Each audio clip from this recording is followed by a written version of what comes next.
नमस्कार बंधुगण welcome to education point channel. तेरे बंधुगण आपण मान गोटे न्यू इनफर्मेशन नहीं आसी जो रही भेरी भेरी इंपोर्टाट इनफर्मेशन। यही इनफर्मेशन समस्त जाणी रखा उचित। आपण मैंने जदि यही चैनल प्रथम थर पे अच्छा तो सब्सक्राइब करने, लाइक करने और शेयर करने जहाँद्वारा आप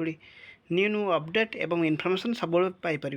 आपणकर गोटे गोटे लाइक शेयर द्वारा मत बहुत सारा मोटिवेट एवं एनकरेज मिलूँ।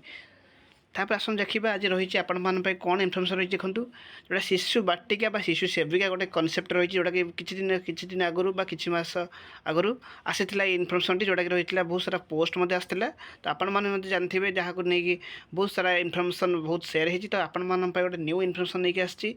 जो रही आपण मानक निहत जानी रखा उचित। शिशु बाटिका शिशु सेवक शिशु सेविका कौन कहूचे कहले कौन बुझा। तो यह विषय आपण जानवे आगे प्रथम आप जानतु गोटे NEP 2020 जोटा नेशनल पॉलिसी एजुकेशन जोटा रही NEP 2020 अनुसार गोटे रही आम स्ट्रक्चर रही एजुकेशनल न्यू स्ट्रक्चर रही जोटा आपण मैंने निहत जानी रखा उचित। तो देखूँ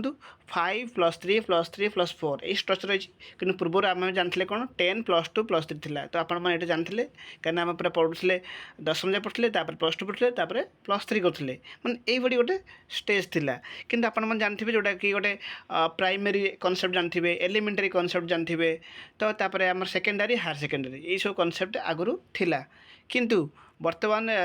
माने वर्तमान लागू हो तो जोटा कि 5+3+3+4। तो 5 कौन 5 मीनिंग कौन रहा प्रथम आम कंपेयर करवा तापर आम डिटेल्स जानला शिशु बाटिका शिशु सेविकार जो आसी गाइडलाइन से विषय आपण मानक कही रखी। प्रथम देखो स्ट्रक्चर रहा जोटा 5 रहा फास्ट 5 वर्ष कौन ना प्री प्राइमरी एंड प्राइमरी जोटा आम आगे कहते प्री प्राइमरी कहते अंगनवाड़ी कहते जानते आप अंगनवाड़ी कनसेप्ट थिला जोटा कि बर्तमान सब चेंज हो शिशु बाटिका बर्तमान कहुच्छी। तो जोटा आम कहूचे तो फास्ट देखूँ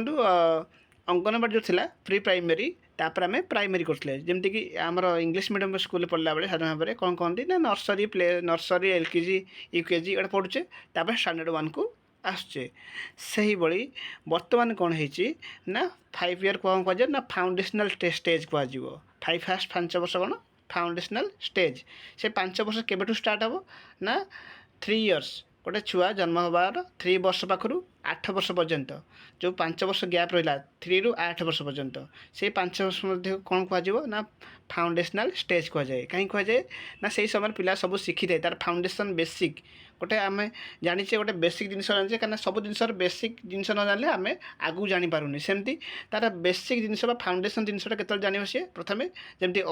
1 2 सब जिन स्टार्टिंगटा से होता है फाउंडेशन जोटा कहूचे फाउंडेशन स्टेज कहवा 3 इयर्स ठार 8 इयर्स पर्यटन जोटा टोटाल 5 वर्ष रोचे से कौन रोचे तो आम प्री प्राइमरी रोचे आउ 2 इयर्स रोचे प्राइमरी माने क्लास 1 बा क्लास 2 बा प्रथम द्वितीय आम कहले आमर जो रहा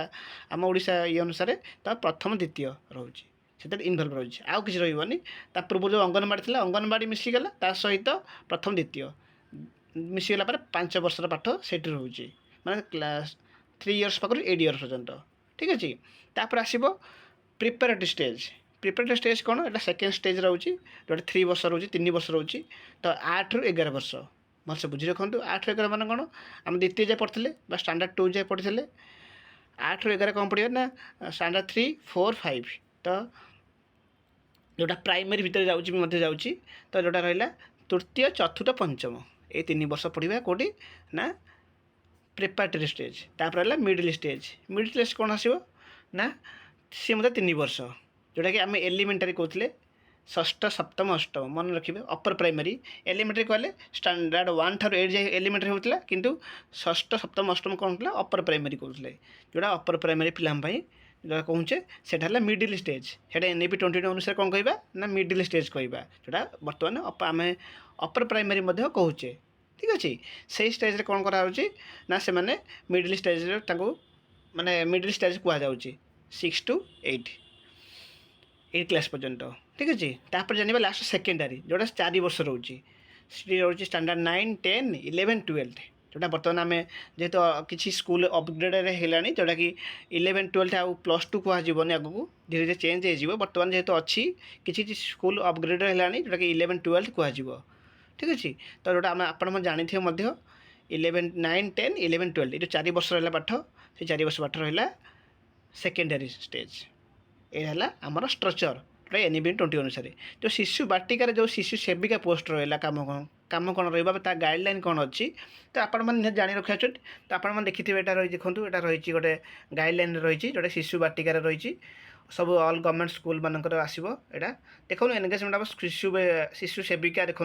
शिशु सेविका shall be engage in government school having शिशु बाटिका जो अच्छी शिशु बाटिका सेटारे शिशु सेविका पोस्ट करा तो शिशु सेविका कौन कर जानिबा शिशु सेविका माने शिशु माने केयर नवा शिशु जत्न नवा तांकर सब जिनस माने बुझिबा खाद्यपेय तो ये सब जिनस बुझिबा पूरा केयर नवा शिशुर तो से विषय रही शिशु सेविकार काम रोचे फंक्शन रोचे तार तो देखो तार सालारी के देखो मेनसन रही देखो 3000 पर मंथ रही देखो यार देखो यहाँ क्या अंडर जी देखो एसएमसी कमिटी गोटे आप जानते एसएमसी आ गए एसएमडीसी अच्छी यहाँ जाऊँ शिशु सेविका जो अच्छी जोटा स्कूल मैनेजमेंट कमिटी अंडर जी जोटा कि देखो स्कूल लेवल साल भी रेस्पॉन्सिबल फॉर दी एंगेजमेंट शिशु सेविका तो से रेस्पॉन्सिबल रही तो देखो यहाँ क्वालिफिकेशन कौन दरकार आप शिशु सेविका पोस्ट पर देखो शिशु सेविका पोस्ट पर देखो भलसे बुझी रखु जो मैंने +2 व 10th ऊपर पास करते से एलिजिबल हो पारे किसी किसी ना तो एसएमसी कमिटी द्वारा मतलब से गाँव रे किंबा से स्कूल रे मेंबर द्वारा सिलेक्शन करा भलसे बुझी रखु एसएमसी कमिटी द्वारा तो भलसे जानी रखु आ शिशु सेविका शिशु बाटिका पढ़े हेले शिशु बाटिका टीचर हवा बेले कौन हम ना तार स्वतंत्र कोर्स रही आपण मैंने से कोर्स क्वालिफाई कर कोर्स पढ़ा पड़ो +2 सहित से कोर्स कर डिप्लोमा कोर्स जदि आप क्वालिफाई कर सहित आपणकर ओटी क्लीयर रोचे ताहले आपण पाइपर ठीक अच्छे तो आपण मैंने निहत जानी रखा उचित तो शिशु बाटिका जो मैंने टीचर हे आ शिशु बाटिका जो मैंने शिशु सेविका हे से क्वालिफिकेशन सेमती मेंशन ना बाकी 10 पास करते से इलिजिबल हो पार्टी से पाचिका टाइप जमी रोसे जो मैंने कर रैंक रे आ ठीक अच्छे आ कुछ डाउट हेल्ले मतलब कमेंट बॉक्स कहींपारे तार देखो सालारी मेंशन रही रही गाइडलाइन रही सरकार तरफ देखो भलसे देखी नियंतु जो स्कूल रही शिशु बाटिका से स्कूल रे शिशु सेविका देखो शिशु सेविका shall be engaged in government school having शिशु बाटिका विथ प्रेस्क्राइब एनरोलमेंट स्ट्रेंथ से अनुसार से प्रेस्क्राइब करा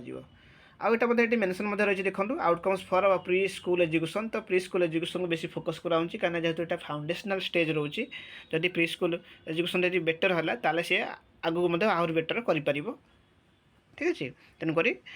एनईपी 20 अनुसार ये स्ट्रक्चर बर्तमान लागू हो जाए तेणुक आउ किसी डाउट थे कमेंट बॉक्स मत कहींपारे आपण मैंने बहुत मत देखुं गोटे गोटे लाइक कर दिंतु शेयर कर दिंतु जहाँद्वारा मत मोटिवेट एवं एनकरेज मिल आपण न्यू न्यू इनफर्मेटिव वीडियो आनीपारि thank you for this watching.